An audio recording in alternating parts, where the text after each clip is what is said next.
அன்பு ஊடக நண்பர்களுக்கு வணக்கம். சமீபத்தில் முன் அறிவிப்பு இல்லாமல் சாத்தனூர் அணையை திடீரென்று திறந்து அதிகாலையிலே திறந்ததால் 1,70,000 கன அடி ஒரு வினாடிக்கு வெளியிட்ட காரணத்தால் தென்பெண்ணை ஆற்றுப்படுகையில் மிகப்பெரிய வெள்ளம் ஏற்பட்டது. இந்த வெள்ளத்தில் ஆயிரக்கணக்கான மக்கள் பாதிக்கப்பட்டிருக்கின்றார்கள். இன்னும் சொல்லப்போனால் லட்சக்கணக்கான மக்கள் பாதிக்கப்பட்டிருக்கின்றார்கள். ஆயிரக்கணக்கான வீடுகள் அழிந்திருக்கின்றனர். மக்கள் உடைமைகளை இழந்திருக்கின்றார்கள். இதற்கு முழு காரணம் தமிழக அரசு பொறுப்பேற்க வேண்டும். இயற்கை சீற்றங்களை தடுக்க முடியாது. ஆனால் இயற்கை சீற்றத்தினால் வருகின்ற பாதிப்புகளை குறைக்கலாம், தவிர்க்கலாம், தடுக்கலாம் திறமையான அரசாக இருந்தால். ஆனால் இப்பொழுது திறமையற்ற அரசை நாம் பார்த்திருக்கின்றோம். அதற்காக இந்த பகுதி தேவனூர், அதாவது திருக்கோவிலூர் நகரத்து அருகில் உள்ள தேவனூரில் இன்று பாட்டாளி மக்கள் கட்சி சார்பிலே பாதிக்கப்பட்ட மக்களுக்கு மருத்துவ முகாமை நாங்கள் நடத்தி வருகின்றோம். இந்த முகாமை எங்கள் கட்சியினுடைய பொருளாளர் அருமை சகோதரி திலகபாமா அவர்கள் மற்றும் மருத்துவர்கள், பல மருத்துவமனையை சார்ந்த மருத்துவர்கள், செவிலியர்கள் எல்லாம் இங்கே வரைய தந்து காலையிலிருந்து ஆயிரக்கணக்கான மக்களுக்கு உதவி செய்து வருகின்றோம், மருத்துவம் செய்து வருகின்றோம், மருந்துகளை இலவசமாக கொடுத்து வருகின்றோம். அரசு செய்ய வேண்டிய வேலைகளை நாங்கள் செய்து வருகின்றோம். அரசாங்கம் இது போன்ற மருத்துவ முகாம்களை அதிக அளவிலே ஏற்படுத்த வேண்டும், செயல்படுத்த வேண்டும். காரணம், வெள்ளம் வந்து 10 நாட்கள் ஆகிறது. இதற்கு பிறகு தொற்று நோய் வருகின்ற அபாயம் இருக்கிறது.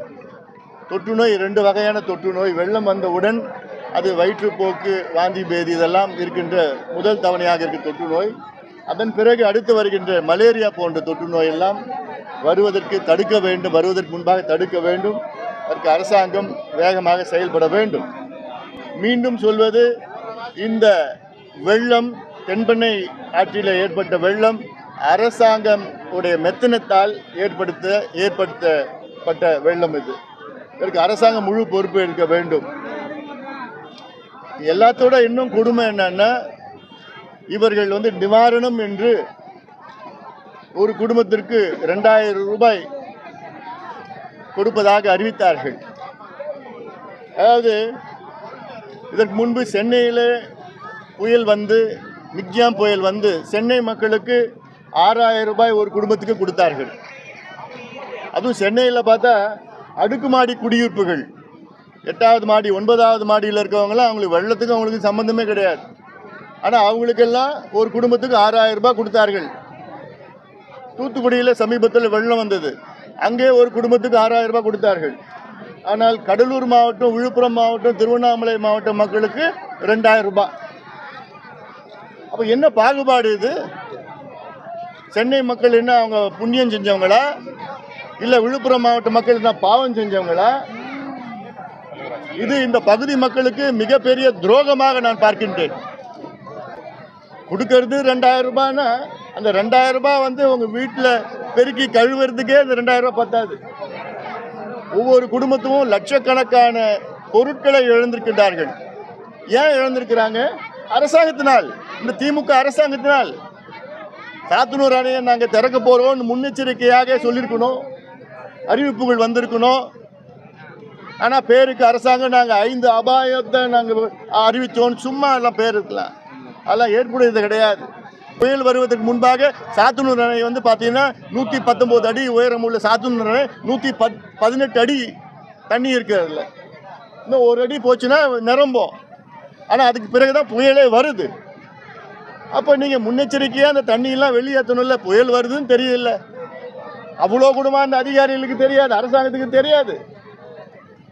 அதுவும் இங்கே சாத்தனூரில் பார்த்தீங்கன்னா நீர்பிடிப்பு பகுதி மேலே இருக்கிறது. திருவண்ணாமலை மாவட்டம், சாத்தனூர் திருவண்ணாமலை மாவட்டத்தில் இருக்கு. ஆனால் அதுக்கு மேலே இருக்கிற பிடிப்பு பகுதி கிருஷ்ணகிரி, தருமபுரி, பெங்களூர்ல அவ்வளோ மழை வெள்ளம் 52 சென்டிமீட்டர் ஊத்தங்கரையில் பெய்யுது. அந்த மழையெல்லாம் ஒரு 4-5 மணி நேரத்தில் சாத்தனூர் அணைக்கு வரும்னு அது கூட தெரியாதா? அதுக்கு வந்ததுக்கு பிறகு தான் உடனே திறக்கிறாங்க. ஏன் இவங்க தானே சொன்னாங்க செம்பரம்பாக்கம் அப்படி சம்பவம்னு சொன்னாங்களே திமுக அரசு. இப்போ சாத்தனூர் சம்பவம் செம்பரம்பாக்கம் சம்பவத்தோட மோசமானது.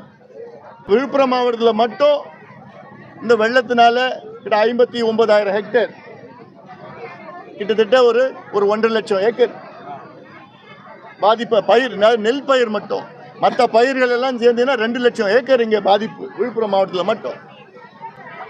ஒட்டுமொத்தம் இந்த வட மாவட்டத்தில் பார்த்தீங்கன்னா கிட்டத்தட்ட ஒரு 4.5 லட்சம் ஏக்கர் பயிர் வந்து வீணாகி இருக்கு, பாழாகி இருக்கு. அதுக்கு இழப்பீடு கொடுக்கணும்.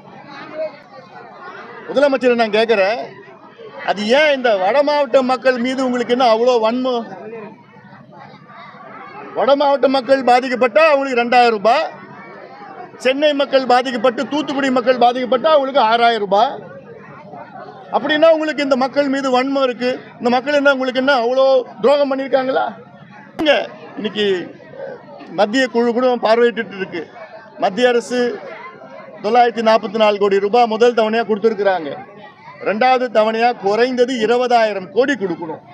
இது எங்களுடைய கோரிக்கை. 2வது தவணையா முழுமையா இந்த மக்களுக்கு அவங்க இழந்தது எல்லாத்துக்கும் ஈடு செய்யணும். உடைமைகள், பொருள், வீடு, அவங்களோட கால்நடைகள், அவங்க பயிர் இழப்பீடு எல்லாமே அவசரமா கொடுக்கணும். இன்னும் மக்கள் அவ்வளோ பாவமா இருக்கிற மக்களுக்கு அவர் உதவி செய்யுங்க. அரசாங்கம் உதவி செய்யுங்க. அதிகாரிகள் வரணும். போதுமானது கிடையாது. அது வேணாம்பா. இது அது அப்புறம் நான் சொன்னேன், அதுதான் நீங்க போடுவீங்க. அதாவதுங்க, எங்க கட்சி வந்து மற்ற கட்சிகள் போன்று கிடையாது. விளம்பர அரசியல் நாங்கள் செய்யறது கிடையாது.